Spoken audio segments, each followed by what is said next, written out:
আজ মালদা জেলার মানিকচক বিধানসভার অন্তর্গত মথুরাপুর কাহারপাড়া নেতাজি ক্লাব অ্যান্ড লাইব্রেরির যাবতীয় ব্যবস্থাপনা তদারকি করে দেখতে উপস্থিত ছিলেন মালদা জেলা পরিষদের সভাধিপতি মাননীয় শ্রী গৌরচন্দ্র মণ্ডল।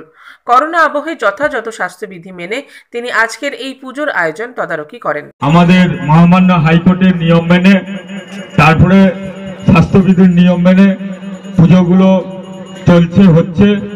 সামাজিক দূরত্ব বজায় রাখার জন্য মাস্ক, স্যানিটাইজার ব্যবহার এবং একসঙ্গে গ্যাদারিং না করার জন্য Mathurapur Kaharpara Netaji club and library প্রতি বছরের নয় এবার একটু অন্য ধরনের পুজো করেছেন। খোলা প্যান্ডেল, আমাদের কালীমার প্রতিমা প্রতিষ্ঠিত করেছেন, সেই হিসাবে পুজোগুলো হয়েছে।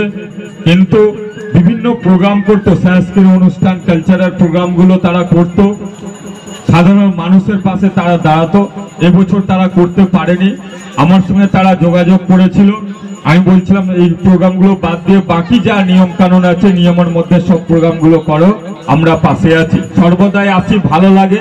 এইখানকার ইয়াং ছেলেরা যারা দায়িত্বে আছে, আমরা রাজীব চৌধুরী আছে, তারপরে আমাদের এখানে আশিস মণ্ডল আছে, বিশাল রায় আছে, আমাদের যারাই আছে, সুকান্ত মাহারা আছে, তারপরে হচ্ছে যে বাপন আছে, সবাই আছে পরিচিত, আর কি নাম বলছি না। অভিরাম মণ্ডল আছে, এখানে ওড়িশিরা আছে, সর্বোপরি এখানকার যারা নেতৃস্থানীয়রা আছে প্রত্যেককে শুভ দীপাবলির শুভেচ্ছা অভিনন্দন জানাচ্ছি। দু একটা কথা বলছি আপনাদের পাশে। এটা হচ্ছে আলোর উৎসব, আমাদের অমাবস্যার নিকোষ অন্ধকার থেকে আলোর দিকে নিয়ে আসার এই উৎসব বলে মা কালীর আরাধনায় আমরা ব্রতী হই। মা যেন সকলকে আমাদের অন্ধকার থেকে আলোর পথে।